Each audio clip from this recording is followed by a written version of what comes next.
그들은 사람들 사이로 뚫고 들어가 어린이건 노인이건 임산부건 가리지 않고 몸을 찢었으며 칼로 메어서 조각을 냈다. 울타리 안에 가둔 한때의 양을 습격하는 것과 다를 바 없었다.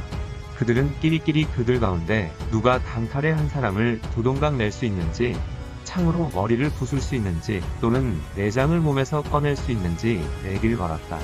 그들은 갓난아기의 발을 잡고 엄마의 젖가슴에서 떼어내 머리를 바위에다 패대기 쳤다. 어떤 이들은 아기의 어깨를 잡고 끌고 다니면서 놀리고 웃다가 결국 물속에 던져버리고 이 작은 악질놈아 허우적거려 보아라 라고 말했다. 그들은 또 구세주와 12사도를 기리기 위해 13개의 올가미를 만들어 원주민 13명을 매달고 그들의 발밑에 모닥불을 피워 산채로 태워 죽였다. 나는 똑똑히 들었다. 산토도밍고에서 바하마 제도로 가는 배는 나침반 없이도 바다에 떠있는 인디언의 시체를 따라 항해할 수 있다는 말을.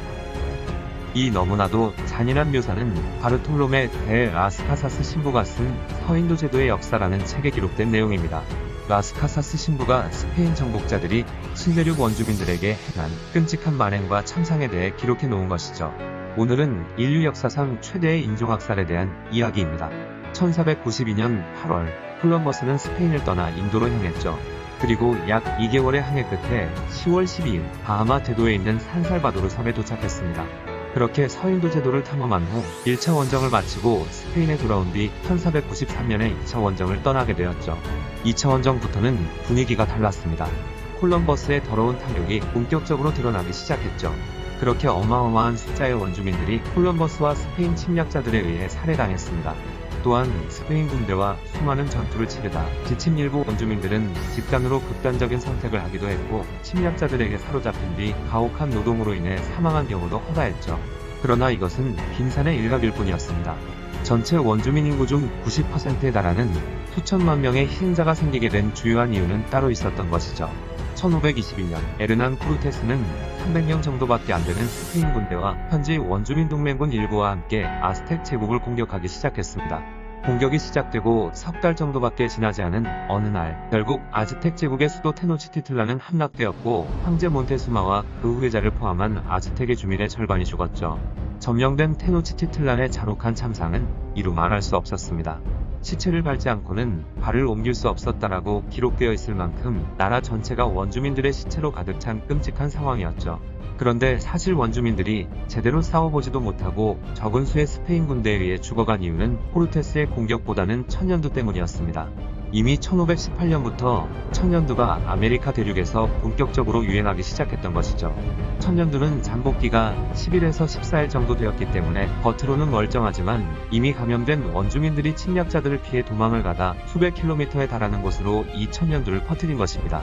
이에 엄청나게 많은 숫자의 원주민들은 천년두에 감염되어 머리부터 발끝까지 고름이 잡혀 죽어나갔으며 겨우 살아남은 생존자들은 온몸에 흉측한 흉터가 남거나 눈이 멀기도 했죠. 천년두는 원래 아메리카 대륙에는 존재하지 않는 병이었습니다. 유럽인들이 대서양을 건너오면서 천년두 병원균이 함께 넘어와 이 병에 대한 면역력이 전혀 없던 아메리카 원주민들에게 옮겨갔고 걷잡을 수 없이 아메리카 대륙을 덮쳤던 것이었죠. 코르테스 군대가 아즈텍의 수도 테노치티틀란을 공격할 즈음에는 이미 천년두가 퍼져 손쓸 수가 없는 상태였습니다. 천년두로 이미 1800만 명이나 되는 엄청난 원주민이 목숨을 잃었죠.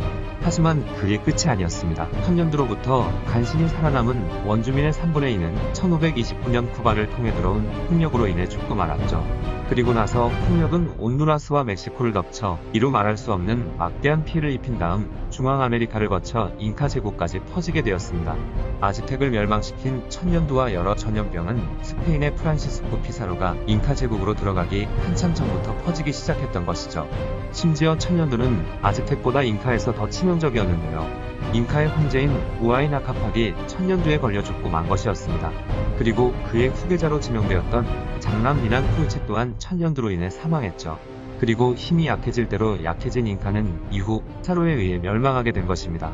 스페인의 침략자들이 전파했던 병원균은 천년두, 홍역뿐만 아니라 무슨 현대 화학무기나 세균전처럼 정말 많은 병균을 퍼뜨렸는데요. 말라리아, 장티푸스, 발진티푸스, 인플루엔자, 디프테리아 등 종류 또한 무수히 많았고 이에 따라 아메리카 원주민들은 우후죽순 죽어나갔죠. 비록 스페인인들이 의도적으로 병균을 퍼뜨리지는 않았지만 이로 인해서 너무나도 많은 원주민이 죽었습니다. 스페인 침략자들이 아메리카를 정복하는 속도보다 병균이 아메리카를 정복하는 속도가 훨씬 빨랐고 원주민에게 직접적으로 대포나 총을 쏘는 것보다 훨씬 더 강한 위력을 발휘했죠. 그리고 전염병은 직접적인 병 이외에도 원주민들에게 심리적으로도 굉장히 많은 영향을 끼쳤습니다. 무시무시한 전염병은 원주민에게만 발생하고 나쁜 침략자들은 걸리지 않자 친히 자신들을 버렸다고 생각한 원주민들은 굉장한 좌절감에 휩싸였죠. 이는 침략자들에게는 정신적으로 우월감을 주기도 했습니다. 짙은 패배감을 맛본 원주민들은 자신들의 지도자들도 줄줄이 쓰러져가자 전의를 완전히 상실해버렸고 스페인 군대에 저항한다는 것이 다 소용없고 부질없다고 느끼기 시작했으며 그렇게 군사적 저항마저 포기하게 되었죠. 불과 수백 명의 스페인 군대는 아스텍과 잉카 제국을 멸망시켜버렸습니다. 콜럼버스가 오기 전 히스파니올라 섬에 살던 원주민 타이노족의 인구는 약 30만 명이었지만 2년 만에 10만 명이 죽었고 나중에는 500명 정도만 살아남았다가 결국에는 전멸했다고 하죠. 게다가 콜럼버스가 신대륙에 도착하기 이전에 아메리카 원주민 전체 인구는 약 8천만 명으로 추정됩니다. 1500년대 중반에는 원주민 인구가 약 1000만 명이나 줄어들었죠. 그러다 온갖 전염병이 걷잡을 수 없이 창궐했던 1500년 중반 이후 또 반세기가 지난 1600년대에는 원주민 인구의 90%가 사망했습니다. 스페인의 침략자들이 신대륙에 도착한 이후 약 100년 만에 원주민 수가 10%만 남기고 모조리 몰살당했던 것이죠.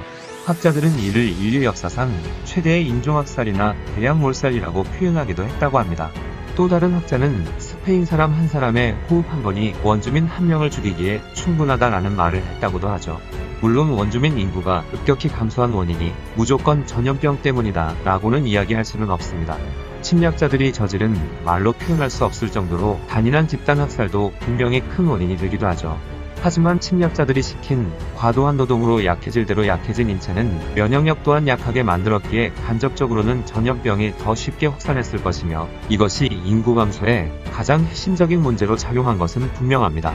만약 전염병이 없었다면 이토록 쉽게 두 문명이 멸망하지는 않았을 것 같네요. 아메리카 대륙의 비극, 인류 역사상 최악의 인종학살에 대한 이야기였습니다. 영상을 봐주셔서 감사합니다. 더 재미있고 유익한 영상으로 다시 찾아뵙겠습니다. 구독과 좋아요 꾹 눌러주시고 댓글도 부탁드려요.